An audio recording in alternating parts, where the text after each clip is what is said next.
Hola,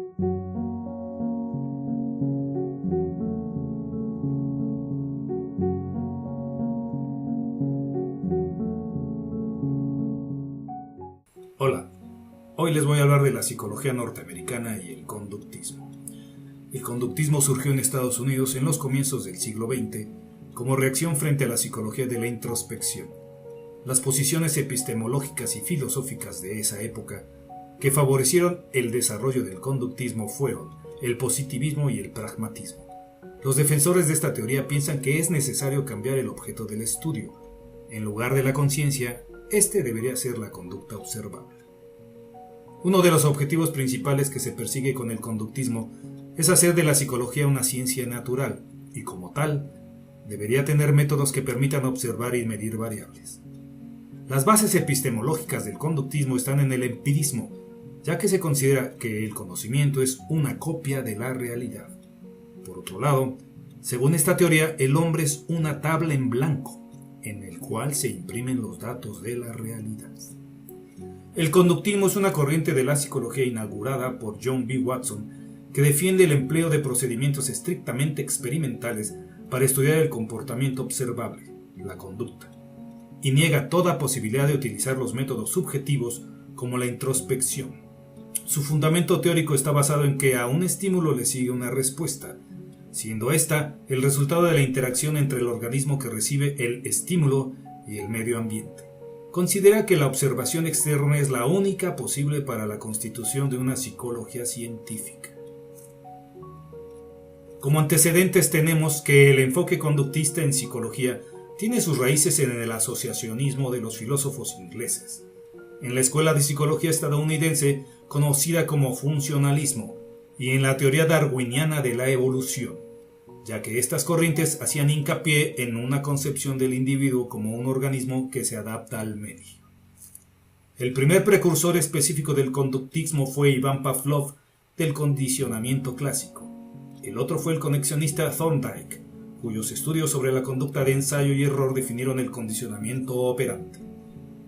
En la psicología objetiva rusa, cuyo fundador fue Iván Shekhenov, quien creía que la psicología de la que solo tenía conocimiento en cuanto rama de la filosofía podía ser científica si se basara por completo en la fisiología y adoptara los métodos objetivos de ésta. La contribución técnica de Pavlov a la psicología del aprendizaje fue el condicionamiento clásico y un programa de investigación sistemática orientado a descubrir todos sus mecanismos y determinantes situacionales. En la investigación sobre la salivación canina, descubrió que la misma podía ser provocada por otros estímulos, y llamó a estas reacciones aprendidas secreciones psíquicas y luego respuesta condicionada.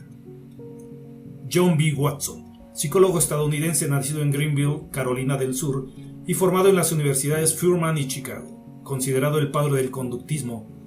La psicología de Watson, tal como el conductista la ve, es una rama puramente objetiva y experimental de las ciencias naturales. Su objetivo teórico es la predicción y el control de la conducta. La introspección no es parte esencial de sus métodos ni depende el valor científico de sus datos de la prontitud con la que se presten a interpretación en términos de conciencia. El conductista, en sus esfuerzos por lograr un esquema unitario de la respuesta del animal, no reconoce divisoria entre el hombre y éste. La conducta del hombre, con todos sus refinamientos y complejidades, es solo una parte del esquema total de investigación del conductista. Watson fue el primer investigador que trabajó con lo que él mismo denominó conductismo. En aquel entonces, en la psicología predominaba el estudio de los fenómenos psíquicos internos mediante la introspección. Método muy subjetivo, por cierto. Watson no negaba la existencia de los fenómenos psíquicos internos, pero insistía en que tales experiencias no podían ser objeto de estudio científico porque no eran observables. Podemos distinguir dos aspectos en el conductismo. En primer lugar, el conductismo metafísico, por el cual sostenía que la mente no existe y que toda actividad humana, incluyendo pensamientos y emociones, se pueden explicar a través de movimientos musculares o secreciones glandulares. Watson propuso un método para el análisis y modificación de la conducta, ya que para él, el único objeto del estudio válido para la psicología era la conducta observable. Quiso hacer científico el estudio de la psicología empleando solo procedimientos objetivos como los de las ciencias naturales para el estudio de los comportamientos humanos. De esta manera, sentó las bases de lo que hoy conocemos como conductismo metodológico, que se fue desarrollando con el correr del tiempo. Watson aplicó el método del condicionamiento clásico en un estudio a un bebé llamado Albert, donde intentó demostrar cómo las reacciones emocionales se aprenden por condicionamiento en las respuestas innatas. Primero el niño no sentía miedo de nada, salvo cuando se golpeaba una barra de acero detrás de él. Luego se le mostró una rata a la que él temió. Cuando al ir a tomarla se golpeó nuevamente la barra de acero. Así Albert también temió a todo lo que se pareciera a la rata. Watson afirmaba que el objetivo de la psicología debería de ser aprender cómo conseguir que la gente se comportase de forma diferente que en el pasado, es decir, controlar su conducta. A partir de la década de los 30 se desarrolló en Estados Unidos el condicionamiento operante, como resultado de los trabajos realizados por B.F. Skinner y colaboradores.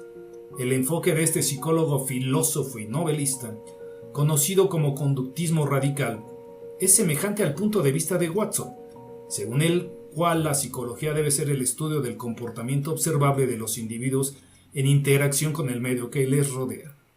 En sus inicios, el conductismo lograba un condicionamiento en la conducta. Skinner realizó experimentos de laboratorio con animales en su llamada caja de Skinner. Observó la conducta animales de ratas y palomas, entendiendo que a partir de estos análisis podría estudiar con otras cosas variables más complejas el comportamiento del ser humano. Pero en lugar de reforzar la respuesta biológica, buscó desencadenar comportamientos voluntarios y modificar conductas en los animales.